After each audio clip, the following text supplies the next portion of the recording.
चलिए देखिए ध्यान से। चलिए आज हम लोग फिर से शाम के बैच में हम लोग शामिल हो चुके हैं और शाम के भी बैच में, सुबह वाले बैच में आज पादप तक समाप्त किए थे और शाम के भी बैच में ये क्लास आप लोगों का चल रहा है। आप लोग यहाँ पर हैं, थोड़ा आवाज दीजिए तो। बहुत अच्छा, बहुत बहुत धन्यवाद। पूरा रूम भरा हुआ है और आराम से आप बैठ करके देखिए, है ना। आप आराम से इसको समझने का कोशिश कीजिए। देखिए कल यहाँ तक हम लोग पढ़ाए थे, सारा चीज ओके है। हाँ ओके है। चलिए आप पढ़ रहे थे, हम लोग उत्तक जब पढ़ा रहे थे तो उत्तक में आप लोगों ने देखा था कि दो तरह के उत्तक थे, पादप उत्तक और जंतु उत्तक। पादप उत्तक लेकर के चले थे, उसमें पादप उत्तक को हमने दो भागों में बांट दिया था।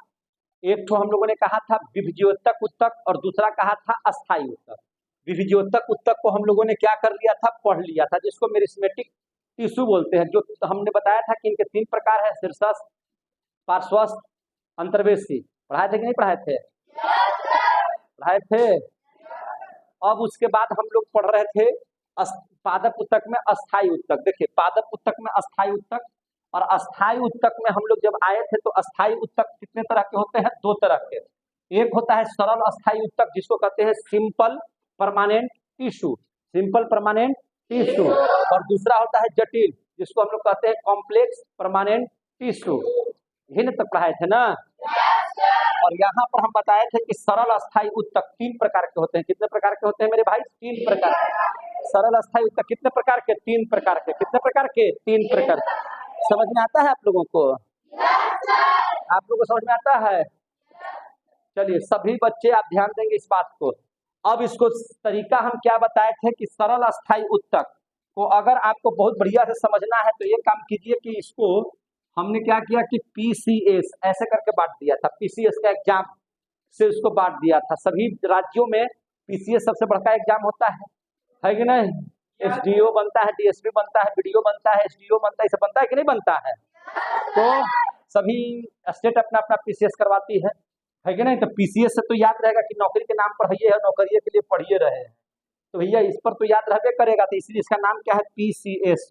पी से हो गया पैरेन्काइमा। पैरेन्काइमा क्या कहेंगे इसको? पैरेन्काइमा। आई है सरल अस्थायी उत्तक। तो इसको हम लोग अगर लंबा नाम करना चाहेंगे तो हम लोग कह सकते हैं पीएसपीटी। क्या कह सकते हैं? पीएसपीटी। मैंने पीएसपीटी का मतलब क्या हो गया? तो पीएसपीटी का मतलब हो गया पैरेन्काइमा, है ना। उसके बाद सिंपल परमानेंट टिश्यू। हो गया कि नहीं हो गया?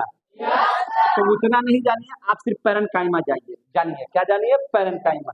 पैरेन्काइमा को हिंदी में कहते हैं मृदुतक। कौन सा उत्तक? मृदुतक। क्या कहेंगे? मृदुतक। कोई दिक्कत आई है? कोलेनकाइमा, याद रखिएगा, कोलेनकाइमा। इसको हम लोग क्या कहते हैं? कोलेनकाइमा। ये हो गया पैरेन्काइमा, ये हो गया कोलेनकाइमा। ये सब पेड़ पौधों में पाए जाते हैं। इनके जो उत्तक होते हैं, जो कोशिकाओं से मिल करके बने हैं, ये कहाँ पाए जाते हैं? पेड़ पौधों में। तो ये हो गया क्या चीज? कोलेनकाइमा। ठीक है ना। तो अगर आप हम लोग कोलेनकाइमा की बात करेंगे तो कोलेनकाइमा को हम लोग हिंदी में क्या कहते हैं? स्थूल कोल। क्या कहते हैं? स्थूल कोल। इसको हम लोग क्या कहेंगे? स्थूल कोल। और ई हो गया स्केलेनकाइमा। एस है स्केलेनकाइमा। क्या कहेंगे इसको? स्केलेनकाइमा। स्केलेनकाइमा को हम लोग, एक मिनट देखिए ध्यान से, स्केलेनकाइमा को हम लोग दृढ़ उत्तक कहते हैं। क्या कहते हैं? दृढ़। तो सबसे पहले देखिए, कल भी हम आपको एक इशारा किए थे, कि विभज्योतक का काम है विभाजन करना। विभज्योतक का काम क्या है? विभाजन करना।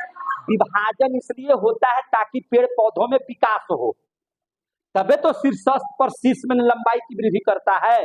पार्श्व का मतलब कि वो हम मोटाई को वृद्धि करता है। पढ़ाए थे कि नहीं पढ़ाए थे? पढ़ाए थे कि नहीं? और आप अंतर्वेशी में बताए थे कि ये पर्णवृंत, जहां से नोड वगैरह होता है, वहां से तना या वहां से पत्ती या वहां से फूल का निर्माण होता है। पढ़ाए थे कि नहीं पढ़ाए थे? जिसमें आपको हम पढ़ाए थे कि प्राथमिक जो उत्तक होते हैं उसमें दो आते हैं। प्राथमिक उत्तक में दो कौन कौन आते हैं? तो एक शीर्षस्थ और एक ठो अंतर्वेशी। और द्वितीयक उत्तक में कौन आते हैं? तो पार्श्वस्थ। पढ़ा दिए थे कि नहीं पढ़ा दिए थे? तो अब यहाँ से ध्यान दीजिए, उनका काम था विभाजन। विभाजन होने के बाद कोई भी आदमी थक जाएगा तो क्या हो जाएगा? अस्थाई हो जाएगा, अस्थाई। तो अब देखिए, अस्थाई हो गया तो मरा हुआ नहीं है। अस्थाई होने पर कब मरेगा? जब वो मर जाएगा तब मरेगा। जैसे देखिए, अस्थाई हो गया, काम नहीं हो रहा है, कुछ दिन तक वो जीवित रहेगा।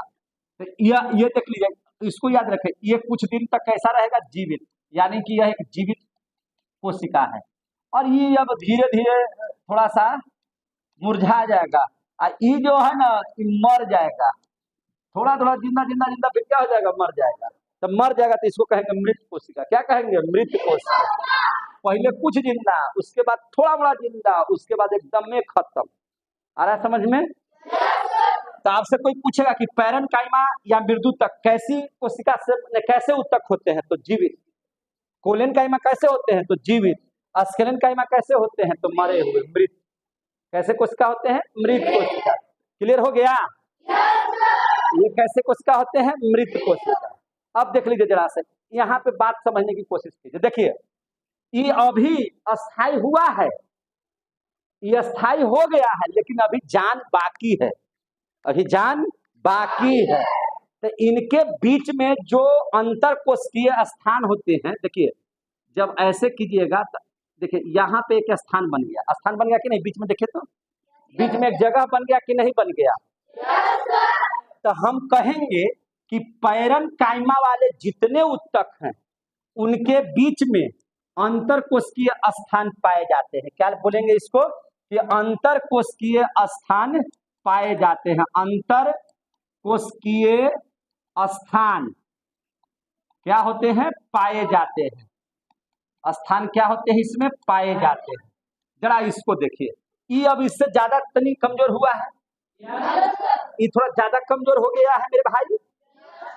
जैसे एक तो जवानी था तो तक काम करिए रहा था, अब बूढ़ा हो गया तो अस्थाई हो गया। अस्थाई हो गया तो अभी कुछ कुछ कर रहा है, तो ये कुछ उछल कूद रहा है, तो कुछ स्थान है इसमें, लेकिन उससे कम स्थान इसमें क्या होता है कि इसमें उससे कम स्थान पाया जाता है।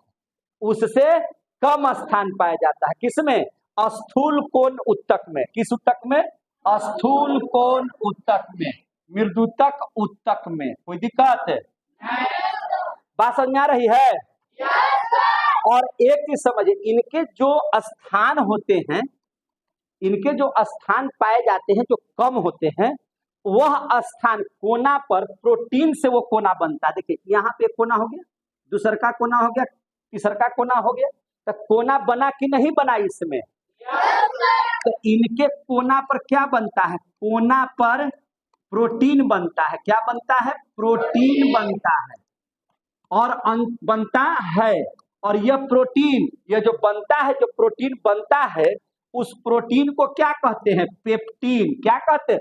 पेप्टीन। क्या कहते हैं? पेप्टीन। नाम याद रहेगा? इनका अंतर कोशिकीय स्थान हम लिख देते हैं, अंतर कोशिकीय स्थान, अंतर कोशिकीय स्थान कम रहता है, कम रहता है। इसमें तो क्या रहता है? स्थान पाए जाते हैं, लेकिन इसमें कम रहता है। ये जो अंतर कोशिकीय स्थान पर जो कोना बन गया, तो कोना पर क्या पाया जाता है? प्रोटीन। ये प्रोटीन को क्या कहते हैं? पेप्टीन। क्या कहते हैं? पेप्टीन। पेक्टीन जी, पेप्टीन नहीं, पेक्टीन। क्या कहेंगे इसको? पेक्टीन। क्या कहेंगे? पेक्टीन। नाम कितने लोगों को पता हो गया? क्लियर हो गया? अब देखिए, ये अब है दृढ़ उत्तक। ये कैसा उत्तक है? मरा हुआ। तो क्या आप हमको बताइए, क्या इनके बीच में अंतर कोशिकीय स्थान पाए जाएंगे? नहीं ना पाए जाएंगे। इनके बीच में अंतर कोशिकीय स्थान नहीं पाए जाते हैं। अगर आपसे कोई पूछेगा कि क्या इनमें अंतर कोशिकीय स्थान पाए जाते हैं, तो आपको बोलना है कि इनमें अंतर कोशिकीय स्थान नहीं पाए जाते हैं। स्थान नहीं पाए जाते हैं। कोई दिक्कत? नहीं पाए जाते हैं। काहे? तो ये चूंकि देखिए पहले ज्यादा, कम, अब एकदम नहीं, मर चुका है। ये कोशिका क्या हो चुकी है? मर चुका है। और ये जो इसका अंतर कोशिकीय स्थान इसलिए नहीं होता है कि इसके बीच में ना सीमेंट की तरह कोई पदार्थ है, और वह सीमेंट की पदार्थ, सीमेंट का काम है जमा देना, सीमेंट का काम क्या होता है? जमा देना। इसके अंदर में भी सीमेंट की तरह जमाने वाला एक पदार्थ पाया जाता है, उस पदार्थ को हम लोग कहते हैं लिग्निन। क्या कहते हैं? लिग्निन।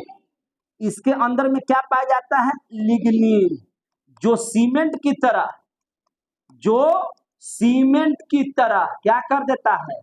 जमा देता है। सीमेंट की तरह क्या कर देता है? जमा देता है। आ रहा है समझ में?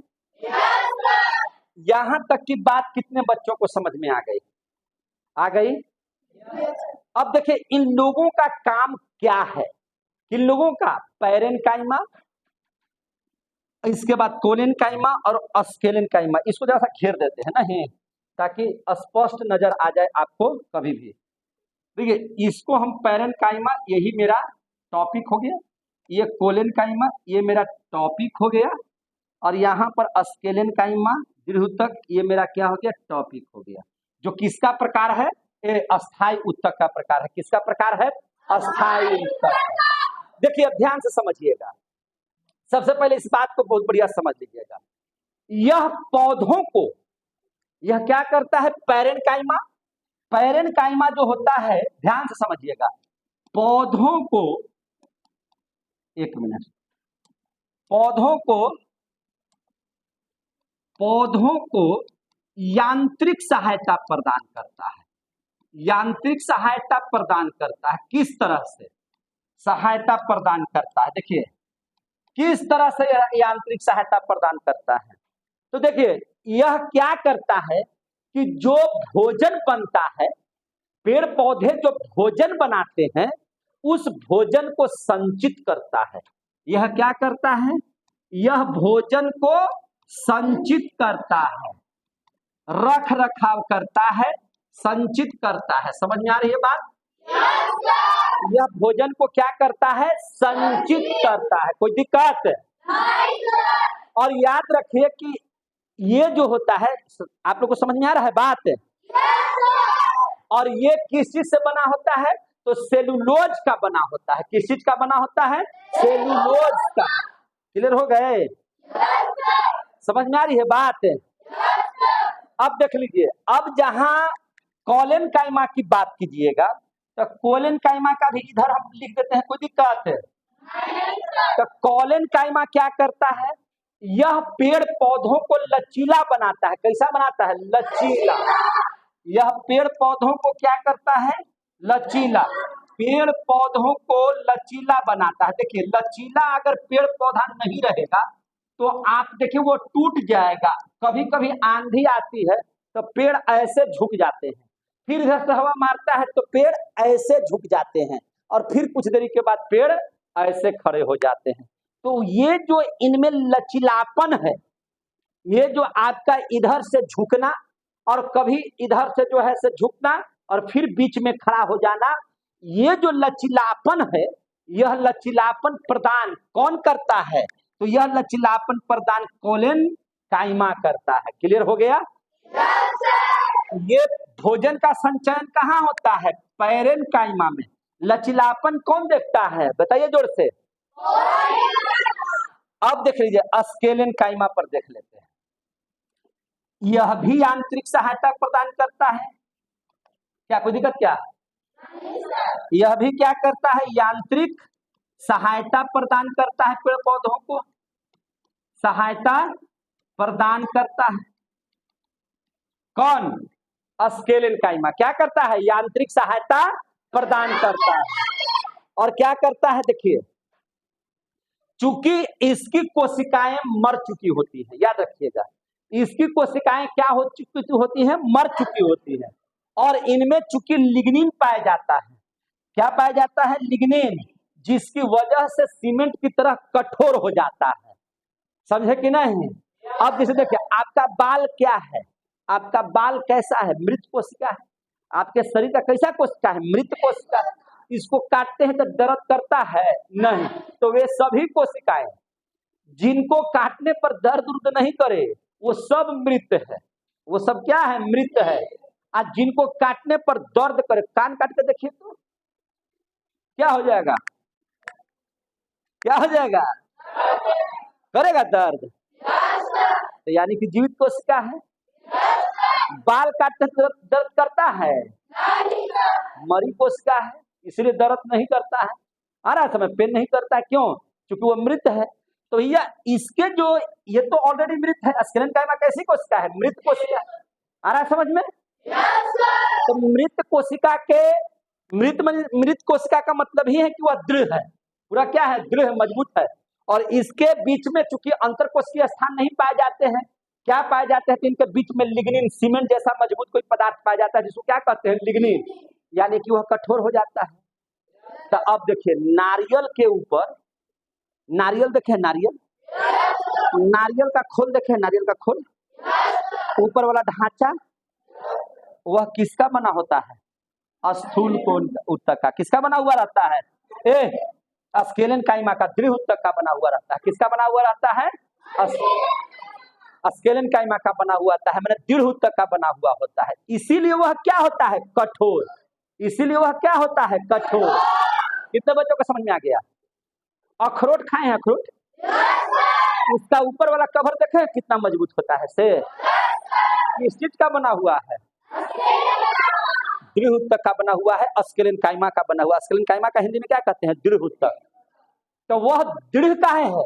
वह मजबूत काहे है? वह कठोर काहे है? इतना कड़ा काहे है? इसलिए कि वह स्क्लेरन कायमा का बना हुआ है, उसके उत्तक दृढ़ होते हैं, उसमें लिग्निन पाया जाता है।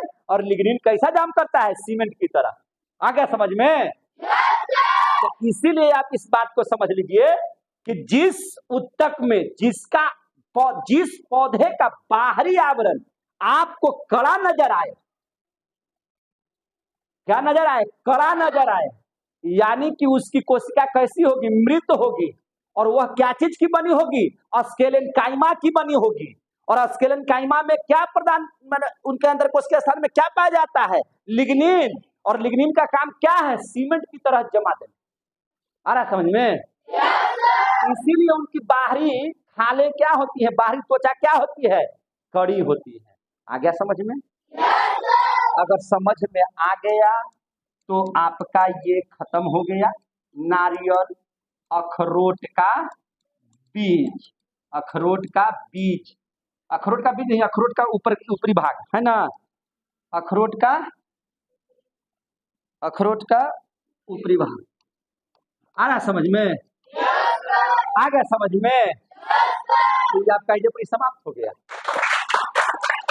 अब जरा देख लीजिए, जरा अब एक चीज को जरा सा देख लीजिए। यहाँ पर है क्या चीज मेरे भाई? पैरेन्काइमा। क्या है? पैरेन्काइमा।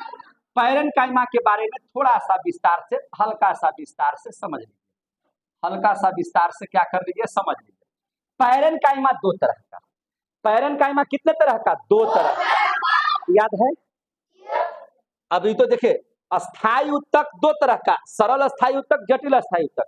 अब देख लीजिए यहाँ से, सरल अस्थायी उत्तक तीन तरह का, पैरेन्काइमा, कोलेन्काइमा, स्क्लेरन कायमा। पढ़ लिए?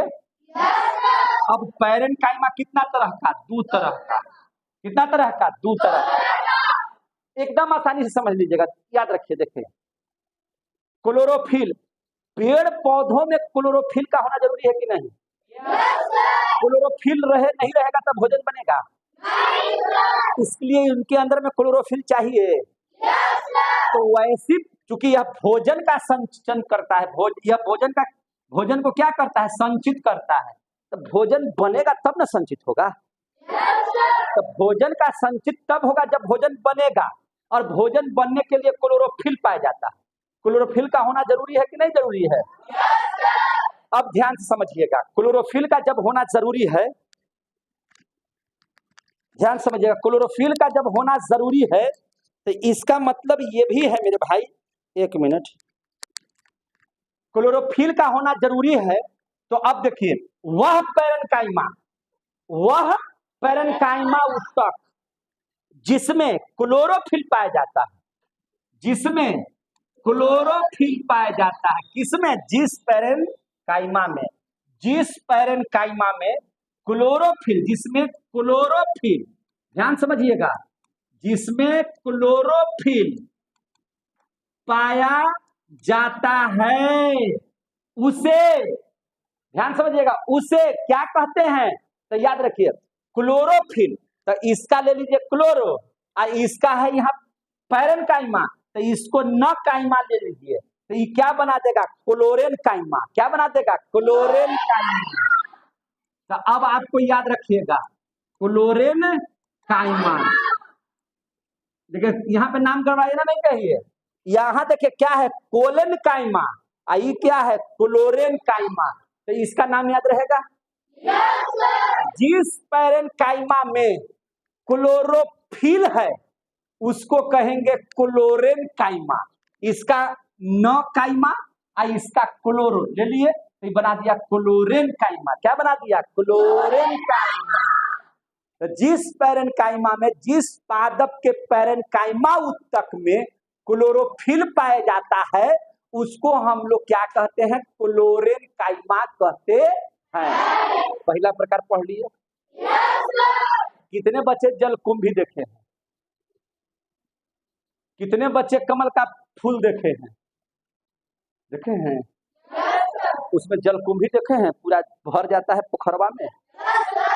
उनका देखिए पानी पर तैरते रहते हैं, का है? और उनका पत्ता को देखे तो पतवा दबाएगा दब जाएगा, दब जाता है। लगा कि हवा भरल है, रहता है, ऐसा दिखाई देता है। तुम्हें रहता है ऐसे जलकुंभियन, तो उसको ऐसे दबा के देखे हैं तो दबता है कि नहीं दबता है? दबता है ना। या कमल के फूल जिसमें फुलाता है, जिस वृंत में फुलाता है, उसको दबाएगा तो फटाक से फट जाएगा, है कि नहीं? जैसे लगता है कि हवा हुआ भरल रहता है, पानी भरल रहता है, इस तरह दिखाई देता है कि नहीं दिखाई देता है?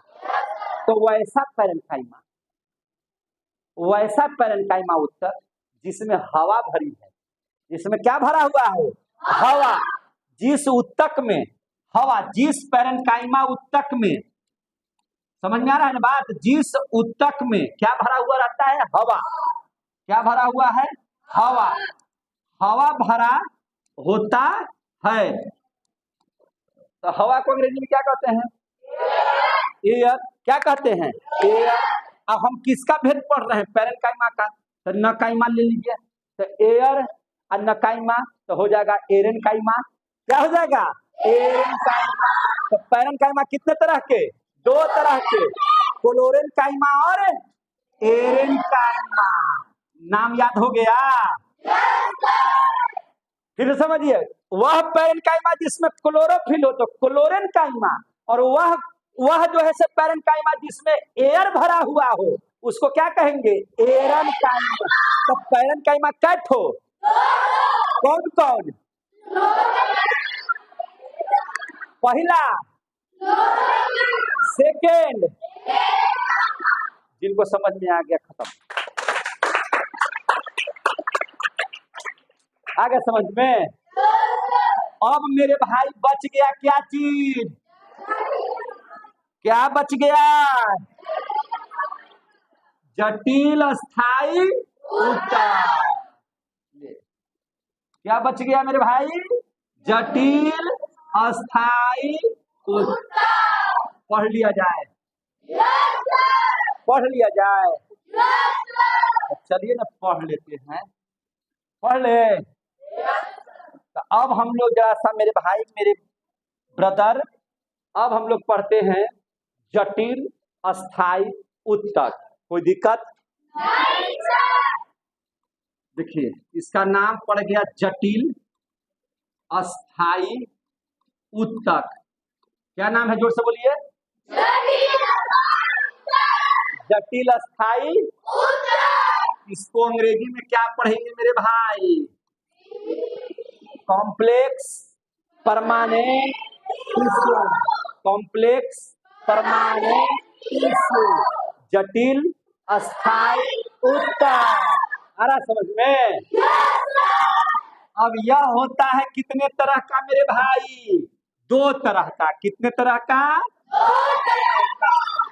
यह देख लीजिए, दो तरह का। एक को कहते हैं जाइलम, एक को क्या कहते हैं? जाइलम। क्या नाम रहेगा इसका? जाइलम। और दूसरे तरफ क्या रहेगा? फ्लोएम। क्या नाम है इसका? फ्लोएम। आ रहा है समझ में? जटिल अस्थाई उत्तक कितने तरह का? सबसे पहले जानिए कि जटिल इसको काहे कहा गया। आप लोग पढ़े हैं कि एक समान कोशिकाओं के समूह को उत्तक कहा जाता है, ठीक है। लेकिन भिन्न भिन्न प्रकार के कोशिका आ जाएंगे तब न जटिल हो जाएगा। तो इसमें भिन्न भिन्न प्रकार की कोशिकाएं सम्मिलित हैं, किसमें? जटिल अस्थाई उत्तक में। इसीलिए इसको क्या कहा जाता है? जटिल अस्थाई उत्तक। तो भाई कैसे भिन्न भिन्न है? तो इसमें जीवित कोशिका भी पाया जाता है और मृत कोशिका भी पाया जाता है। दोनों कोशिकाएं अलग अलग कोशिकाएं हैं, लेकिन दोनों एक में पाया जाता है, इसीलिए वह कोशिका क्या हो जाता है? जटिल। इसीलिए उस उत्तक को कहते हैं जटिल अस्थाई उत्तक। आ रहा समझ में? इसका जटिल अस्थाई उत्तक का नाम के पीछे क्या कारण है? जीवित मृत कोशिकाओं पाए जाने की वजह से जीवित उत्तक और मृत उत्तक दोनों पाए जाने की स्थिति में इसको क्या कहते हैं? जटिल। और यह कितने तरह का होता है? दो।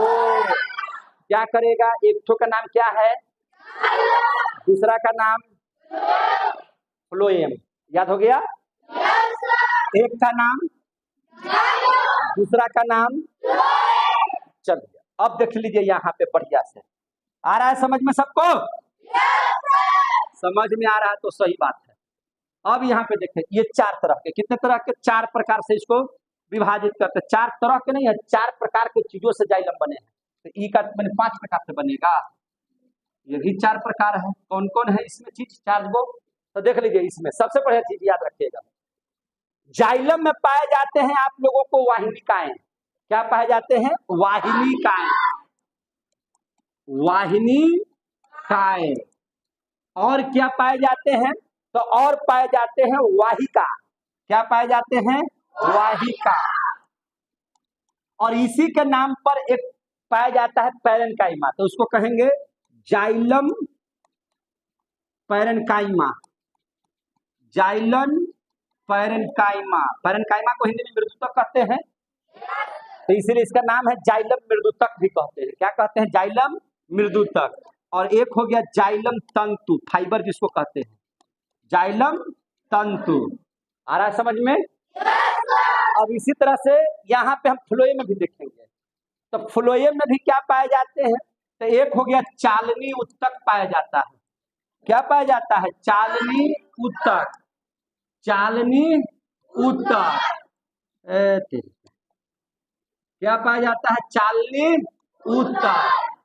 दूसरा चीज इसमें क्या पाया जाता है? इसमें पाया जाता है साथी उत्तक। साथी उत्तक भी कह सकते हैं या सहचर भी कह सकते हैं। सहचर उत्तक भी कह सकते हैं, कोई दिक्कत नहीं है। तीसरा, तो इसमें जाइलम पैरेन्काइमा, तो इसमें आपका हो जाएगा फ्लोएम पैरेन्काइमा। क्या पाया जाता है? Phloem parenchyma. आ गया समझ में? इसमें जिस तरह से जाइलम तंतु पाया जाता है, तो इसमें क्या पाया जाएगा? फ्लोएम तंतु। अब इस बात को समझिए बढ़िया से कि जीवित मृत दोनों है इसमें। इसमें भी जीवित मृत है, इसमें भी जीवित मृत है। तो अब इस बात को समझ लीजिए, कौन जीवित कौन मरा हुआ। तो देखिए, इसमें जाइलम उत्तक में लगभग सभी लोग मृत ही होते हैं। सभी लोग क्या होते हैं? मृत होते हैं। ये भी मृत, ये भी क्या चीज? मृत। ये भी क्या चीज? मृत। ये भी क्या चीज? मृत। ये जीवित। आपको पूछ देगा कि वाहिनिका है, वाहिका, जाइलम पैरेन्काइमा, जाइलम तंतु में कौन जीवित उत्तक है? क्या बताइएगा? आ गया समझ में? और इसमें देख लीजिए, ये जो आप तीनों देख रहे हैं, ये तीनों क्या है? जीवित। ये तीनों क्या है? जीवित। ई वाला क्या है? ई वाला क्या है? ई वाला आपका मृत है। क्या है? मृत। कितने बच्चों को समझ में आ गया? अब एक ही चीजवा में जीवित भी है, मृत भी है। एक ही चीजवा में जीवित भी है, मृत भी है, इसीलिए तो ये जटिल है। इसीलिए क्या है? जटिल है। यहाँ तक बात समझ में आ गए? इसमें जाइलम उत्तक में कौन से उत्तक जीवित उत्तक है? Xylem parenchyma. और इनमें कै गो मृत है? कौन कौन? जाइलम तंतु, जोर से बोलिए। और इसमें कै गो जीवित है? कौन कौन? Phloem parenchyma. कौन मरा हुआ है? इसमें से क्वेश्चन आएगा तो बता दीजिएगा, ठीक है? बोलने के लिए सीखे जोर से, पहले सीधा बैठ जाइए। तो ये क्या लिखा हुआ है? कैसी कोशिका उत्तक है? अरे कोशिका कहे चाहे उत्तक कहे, कोशिका बोल रहे हैं तो सिंगल, और उत्तक बोल रहे हैं तो कोशिकाओं का समूह उत्तक। क्या यही ना है जी? अरे इसका भी कईमा तो क्या रहेगा? वो कोशिका ना होगा। अरे उत्तकवा बना किस चीज से? कोशिका से ना बना रे। तो दिशा बकायल है। आगे देखिए ध्यान से, यहाँ तक समझ में आ गया सब कुछ? कोई दिक्कत? आगे देखिए जरा सा। अब इसके बाद इस बात को समझ लीजिए। देखिए ज से जाइलम, ज से जाइलम, और ज से जल। ज से जाइलम, ज से वह कोशिका, वह उत्तक जो जल को पूरे पेड़ में एक स्थान से दूसरे स्थान तक पहुंचा दे, उसी को कहते हैं जाइलम। देखिए ध्यान समझिए, जाइलम, जाइलम जल और खनिज लवण को समझिए ध्यान से। जाइलम क्या करता है? जल और खनिज लवण। अरे भैया जल है तो जल में खनिज लवण घुरा हुआ है ना। पेड़ पौधों को क्या चाहिए? पोटेशियम चाहिए, कैल्शियम चाहिए, है ना? और क्या चाहिए उन लोगों को? और क्या चाहिए जी बताइए? जितना भी खनिज लवण है, समझे कि नहीं, जो पौधों को चाहिए, समझे कि नहीं? तो उसको हम लोग क्या कहते हैं? ये पानी में घुला हुआ रहता है। फास्फोरस चाहिए उन लोगों को, नाइट्रोजन चाहिए उन लोगों को, सारा चीज चाहिए कि नहीं चाहिए? पोटेशियम चाहिए उन लोगों को। तो ये सब सारे चीज किसमें घुल जाते हैं? जल में। तो जल बढ़िया से समझ लीजिए, समझ जाइएगा, इधर उधर ध्यान कीजिएगा, नहीं समझेगा। जाइलम जल और जल में खनिज लवण, उसको क्या करता है सो समझिए ध्यान से। देखिए ध्यान से, यहाँ हम यहाँ पर एक पेड़ बना देते हैं। क्या बना देते हैं? पेड़। और यहाँ देखिए जड़ है, और जड़ में आप देखिएगा रेशा निकला हुआ रहता है।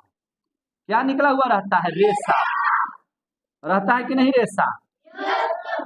ठीक बना रहे हैं ना इस तरह से? यही थोड़ा सा छोटा बन गया है, चलिए एक विशाल बना देते हैं, ठीक है? पेड़ पौधा के देखिए तो अब पेड़ पौधा नहीं तो लग रहा नहीं। अब देखिए ध्यान से यहाँ पर, तो देखिए पूरा बढ़िया से इसको समझिए। ये क्या है? जड़। क्या है? जड़। इस जड़ से निकलने वाली ये सब क्या है? रोम। तो जड़ को मूल भी कहते हैं। क्या कहते हैं? मूल। अब मूल में ये सब रोआ निकला हुआ है। रोआ पतला पतला देखे कि नहीं जड़ में? तो इसको कहते हैं क्या चीज? मूल रोम। इसको कौन सा रोम कहते हैं? मूल रोम। और ये क्या करते हैं? ये मिट्टी से पानी को खींचते हैं। मिट्टी को पानी से क्या करते हैं? खींचते हैं। ये मूल रोम का क्या काम है? पानी को खींचना। और ये पानी यहां से जब खींचेगा तो पानी ऊपर जाएगा कि नहीं जाएगा? तो पानी जाता है कहाँ? ऊपर। और ऊपर जा करके सभी जगहों में एक एक पेड़ों के पत्तों, टहनियों, तनों, हर जगह पर पानी क्या करता है? जा करके पहुंच जाता है। और ये कौन पहुंचाता है? जाइलम। कौन पहुंचाता है? जाइलम। तो जाइलम का काम क्या है? जाइलम का काम है जल को सभी जगहों तक पहुंचाना। और इसी जाइलम में ये सब सारे चीज इसको जल को पहुंचाने में मदद करते हैं। कितने बच्चों को समझ में आ गया? अब देखिए, अब बताइए जल कहां से निकला? जमीन से। जमीन से जल को कौन ले लिया? मूल रोम। कौन ले लिया? मूल रोम। तो मूल रोम जल को ऊपर ले जाएंगे कि नीचे ले जाएंगे? तो जल ऊपर की ओर जाता है। कैसे? ऊपर नीचे से ऊपर। आपसे कोई पूछेगा, ध्यान से समझिएगा, आपसे कोई पूछेगा कि पानी जो है से नीचे से ऊपर जाता है कि ऊपर से नीचे आता है? नीचे से ऊपर जाता है। और कौन ले जाता है? जाइलम। कौन ले जाता है? जाइलम। समझ में आ रही है मैटर? कौन ले जाता है? जाइलम। क्लियर हो रहे हैं? और जल में क्या मिला हुआ रहता है? खनिज। जल में क्या मिला हुआ रहता है? खनिज लवण। क्या मिला हुआ रहता है? खनिज लवण। तो जल और खनिज लवण को कौन से पदार्थ, कौन से चीज नीचे से सभी जगहों तक पहुंचाते हैं? क्लियर हो गया? तो जल और खनिज लवण को जाइलम सभी जगहों तक पहुंचाते हैं। इनका परिवहन नीचे से ऊपर होता है कि ऊपर से नीचे? नीचे से ऊपर, ऊपर से नीचे नहीं। याद हो गया? तो अब इस चीज को हम यहाँ पर लिख दे तो कोई दिक्कत है? देखिए जाइलम। अब जाइलम के कार्य हम देख लेते हैं जरा सा, समझते चलिए जरा सा। पढ़ने में समझ में आ रहा है सबको? अब ये क्या करते हैं जाइलम? जाइलम के कार्य क्या है? तो जाइलम का कार्य है जल एवं खनिज लवण का परिवहन करना। जल एवं खनिज लवण का परिवहन करना। क्या करना? परिवहन करना। काम है कि नहीं है इसका? ये नीचे से ऊपर की ओर जाते हैं, ऊपर की ओर जाते हैं। यानी कहने का मतलब ये हो गया कि एक ही दिशा में चलते हैं, नीचे से ऊपर। तो इसलिए इसको हम लोग क्या कहेंगे कि एक दिशिक होता है। जाइलम कैसा होता है? एक दिशी, एक ही दिशा में जाता है। कोई पूछेगा कैसे? तो नीचे से ऊपर। कितने बच्चों को समझ में आ गया? आ रहा समझ में सबको? ये हो गया जाइलम का कार्य। अब ध्यान दीजिए, अब यहाँ पे समझिए ये क्या लिखा हुआ है? फ से फ्लोएम। अब फ से फल। फल माने भोजन। फल मीन्स भोजन। तो जल और खनिज लवण तो पहुंच गया। पेड़ पौधे भोजन भी बनाते हैं। पेड़ पौधे भोजन बनाते हैं कि नहीं बनाते हैं मेरे भाई? कितने बच्चे जानते हैं इस बात को? तो पेड़ पौधे जो भोजन बनाते हैं उनको भी सब जगह पहुंचना चाहिए कि नहीं पहुंचना चाहिए? पौधे का कौन सा भाग भोजन बनाता है? पत्तियां बनाते हैं कि नहीं बनाते हैं? भोजन बनाने का काम कौन करता है? पत्तियां। पेड़ पौधों की पत्तियां भोजन बनाने का काम करती है कि नहीं करती है? तो पत्तियां भोजन बनाती हैं तो जड़ तक जाएगा कि नहीं जाएगा? ऊपर जाएगा कि नहीं जाएगा? टहनी वगैरह में जाएगा कि नहीं जाएगा? तो फ्लोएम क्या करता है? भोजन। भोजन का क्या करता है? परिवहन। भोजन का परिवहन। भोजन का क्या करता है? परिवहन। अब बताइए, भोजन, पेड़ों की पत्तियां इधर है तो क्या पत्तियां इधर नहीं आती हैं? पत्तियां ऊपर नहीं जाती हैं? तब भोजन जो होता है, जल जो है से जब भी आएगा तो नीचे से ऊपर जाएगा, लेकिन भोजन में ये बात नहीं है।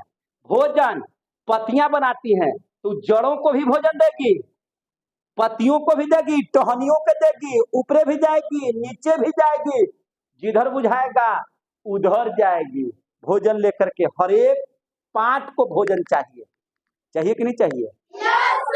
तो इनकी दिशा एक होगी कि दो होगी? दो होगी। जैसे जाइलम का दिशा लिखे ना कि एक दिशिक होता है, बोलता है ये नहीं, समझ में नहीं करता सब। जाइलम की, एक मिनट, जाइलम की दिशा क्या है, एक दिशिक है कि नहीं है? क्या फ्लोएम की दिशा एक दिशिक होगी कि द्विदिशिक होगी? कोई दिक्कत है? इसकी दिशा द्विदिशिक होगी। तो यहाँ देख लीजिए फ्लोएम का कार्य, फ्लोएम का, तो फ्लोएम क्या करता है मेरे भाई? भोजन का परिवहन, भोजन का परिवहन, और एक दिशा में कि दोनों दिशा में? तो क्या हो गया, जोर से बोल। दोनों दिशा में, ऊपर नीचे से भी, माने ऊपर से भी नीचे और नीचे से भी क्योंकि भोजन रोम को भी चाहिए। भोजन किसको चाहिए? रोम को भी। क्लियर हो रहा है? कोई दिक्कत? कितने बच्चे इस बात को समझ गए?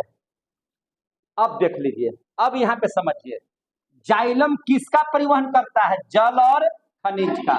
फ्लोएम किसका परिवहन करता है? भोजन का। दोनों तो परिवहन कर रहे हैं। दोनों परिवहन कर रहे हैं। तो जाइलम को और फ्लोएम को दोनों एक एक काम कर रहे हैं। क्या कर रहे हैं? परिवहन। परिवहन का मतलब क्या है? एक स्थान से दूसरे स्थान ले जाना। जैसे गोह से गया हम लोग जा रहे हैं, तो बस परिवहन हो गया कि नहीं हो गया? कार से जा रहे हैं तो कार परिवहन हुआ कि नहीं हुआ? तो भैया ये भी जल और खनिज लवण को ढो ढा करके सगरो ले जा रहा है कि नहीं? ये भी भोजन को सगरो ढो ढा के ले जा रहा है कि नहीं? तो अगर इन दोनों को अगर हम परिवहन उत्तक कहेंगे तो कोई दिक्कत है? तो इन दोनों को परिवहन उत्तक भी कहते हैं। आ रहा है समझ में? इन दोनों को हम लोग क्या कहते हैं? परिवहन उत्तक। परिवहन उत्तक अगर सुनने में अच्छा ना लग रहा है तो इसी चीज को कहिए संवहन उत्तक। कौन उत्तक? संवहन उत्तक। अब तो ठीक लग रहा है ना? तो जाइलम और फ्लोएम कैसे उत्तक हैं? और संवहन उत्तक के लिए क्या बनाते हैं? बंडल। बंडल समझते हैं ना? बंडल, थाली उली का बंडल देखे हैं ना? शादी बराती में कहते हैं ना कि एगो बंडल वाले क्या बोलते हैं कि नहीं बोलते हैं? तो इनके भी उत्तक जो होते हैं ना, ये बंडल की तरह रहते हैं। बंडल की तरह ऐसे ऐसे, समझे कि नहीं? ये सब ऐसे ही रहता है गोले गोले घुमा करके। तो इसको हम लोग क्या कहेंगे? संवहन बंडल। क्या कहेंगे? संवहन बंडल। क्या कहेंगे इसको? संवहन बंडल। इसको क्या कहेंगे? संवहन बंडल। तो आपसे कोई पूछेगा कि संवहन उत्तक कै गो? कौन कौन? कौन कौन कौन? अरे संवहन उत्तक कै गो? कौन कौन? कौन कौन? दिमाग नहीं है क्या जी? जब इसको भी हम संवहने उत्तक कर रहे हैं, इसको भी संवहने उत्तक कर रहे हैं, तो इस संवहन उत्तक कै गो? कौन कौन? हो गया क्लियर? समझ में आ गया सबको? तो यहाँ पर जाइलम उत्तक समाप्त, जाइलम फ्लोएम समाप्त। यहाँ पर क्या कर दिए? जाइलम और फ्लोएम को समाप्त। आगे देख लीजिए। अब देख लीजिए, एक और टॉपिक पढ़ाएंगे, बस ये आपका खत्म। अब देख लीजिए ध्यान से, यहाँ एक पढ़ाते हैं एपिडर्मिस। क्या नाम है इसका? एपिडर्मिस। हमारी त्वचा की बाहरी परत को क्या कहते हैं? त्वचा जो है पढ़ाए हैं ना, त्वचा, आंख कान नाक जीभ त्वचा, ये सब पढ़ाए हैं ना? तो त्वचा के बाहरी परत को क्या कहते हैं? बोलबे नहीं करता है, जोर से बोलना मेरे भाई। त्वचा के बाहरी परत को क्या कहते हैं? एपिडर्मिस कहते हैं। क्या कहते हैं? एपिडर्मिस। एपिडर्मिस कहते हैं। काहे से चल रहा है जी? इसका नीडल बदलना पड़ेगा। एपिडर्मिस कहते हैं, ठीक है ना? तो फूल, पत्ती, तना, जितना भी सब चीज है, जड़, तो ये सब की जो बाहरी जो परतें होती हैं, किसका किसका? फूल, फूल, तना, क्या लिख रहे हैं? तना, फूल, तना, पत्ती, जड़, सब लिख रहे हैं कि नहीं लिख रहे हैं? इसकी बाहरी परत, कौन सी परत? बाहरी परत। बाहरी परत को ही क्या कहते हैं? एपिडर्मिस। आ गया समझ में? कोई आपसे पूछेगा कि पेड़ पौधों की बाहरी परत को क्या कहते हैं? एपिडर्मिस। ठीक है, कोई दिक्कत? अब ध्यान दीजिए यहाँ पे, सीखिए ध्यान से। आपके भी त्वचा के बाहरी परत को क्या कहते हैं? एपिडर्मिस कहते हैं कि नहीं कहते हैं? हमारे शरीर का सबसे बड़ा अंग कौन है? त्वचा। जो ऊपर से नीचे तक पूरा सगरो है त्वचा, है कि नहीं है? यह हमारे शरीर का सबसे बड़ा अंग है। क्लियर हो रहे हैं? तो एपिडर्मिस। अब देखिए, आप कभी देखिएगा पेड़ पौधों पर पानी उनी पड़ता है, आप लोग डरा करके जवाब देते हैं, अरे जो पढ़ रहे हैं जवाब दीजिए। समझ में नहीं करता, आधा इसमें पगलेल बच्चा है सब, और समझ में आता नहीं है। कुछ बच्चा है जो समझ में आता है तो उसको पढ़ाना पड़ता है। अब स्थिति को समझिए। एपिडर्मिस जो होता है, आप जब मुंह क्या बना रही है, तुम भी वही है, तुम भी बकलोले में स्थान है तुम्हारा, निमन में स्थान नहीं है। इससे क्या हम बोले, छोड़िए हटाइए। अब ध्यान समझिए, अब स्थिति को समझिए। यहाँ पे पानी जब पड़ता है पेड़ पौधों की पत्तियों पर, तो आप देखिए पेड़ पौधों की पत्तियों पर जो पानी की बूंदे होती हैं वह ढलक जाता है नीचे की ओर। ढलकता है कि नहीं ढलकता है? यानी कि निश्चित तौर पर वह चिकना होता होगा। पेड़ पौधों की पत्तियां कैसी होती हैं? चिकनी। आम उम का पता देखे कि नहीं? पानी पड़ेगा तो बूंदा बूंदा जम जाएगा। जमता है कि नहीं जमता है? अब जाकर कैसे से हिला दीजिए, टहनी को हिला दीजिए, झरा झरा झरा पानी गिर जाएगा। गिरता है कि नहीं गिरता है? ऐसा देखे हैं कि नहीं कभी? तो वो पानी किस वजह से उस पर जमा हुआ रहता है? चिकनाहट की वजह से। तो कोई ना कोई पदार्थ पाए जाते होंगे ना, जिसकी वजह से पत्तियां क्या होती हैं? चिकनी होती हैं। कोई ना कोई तो चीज होगा उसमें, कोई ना कोई चीज तो होगा जिसकी वजह से क्या होता है? वो चिकना होता है। आ रहा है समझ में कि नहीं आ रहा है?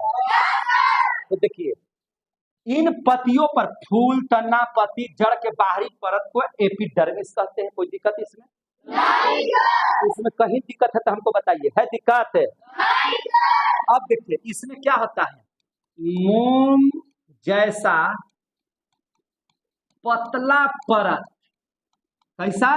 मोम जैसा पतला परत होता है। अब ध्यान दीजिए, उस पर मोम जैसा क्या होता है? पतला परत। आदमी पूछेगा कि जो मोम के जैसा पतला परत जो उनकी पत्तियों पर, फूलों पर रहता है, उसको क्या कहते हैं? उसको क्या कहते हैं? तो क्या जवाब दीजिएगा? तो मोम जैसे पतला परत होता है जिसे, याद रखिएगा, जिसे जिसे है ना, क्या बोलेंगे? क्यूटिकल। जिसे क्या कहते हैं? क्यूटिकल। ये नाम आपको याद होना चाहिए। जिसको क्या कहते हैं? जिसको क्या कहते हैं? क्यूटिकल। जिसे क्या कहते हैं? क्यूटिकल कहते हैं। अब आपसे हम पूछेंगे कि पेड़ पौधों के पत्तियों पर क्या पाया जाता है? जोर से बोलना मेरे भाई। क्या पाया जाता है? क्यूटिकल। आ गया समझ में? जो पेड़ पौधों के पत्तियों को क्या बना देता है? चिकना। जिस पर पानी गिरने के बाद वह क्या हो जाता है? जम जाता है और नीचे की ओर धड़क जाता है, गिर जाता है। क्लियर हो गया? क्यूटिकल कैसा होता है? तो क्यूटिकल जो होता है यह चिकना होता है। यह कैसा होता है मेरे भाई? चिकना। यह कैसा होता है? चिकना होता है। क्लियर हो गए? यह कैसा होता है? चिकना। और इसी चिकने पदार्थ को क्या कहते हैं? क्यूटिकल। इसी चिकने पदार्थ को क्या कहते हैं? आ गया? समझ में आ रहा है? जो एपिडर्मिस इसको स्रावित करता है। क्लियर हो गया? अब इसमें समझिए, इस बात को भी बहुत अच्छे से समझ लीजिए। पेड़ पौधे पानी कहाँ से लेते हैं? जड़ से। कहाँ से लेते हैं? जड़। मूल में जो रोए पाए जाते हैं वह पानी खींचता है कहाँ से? मिट्टी से। खींचता है कि नहीं खींचता है? वह पानी किधर की ओर खींचता है, ऊपर की ओर।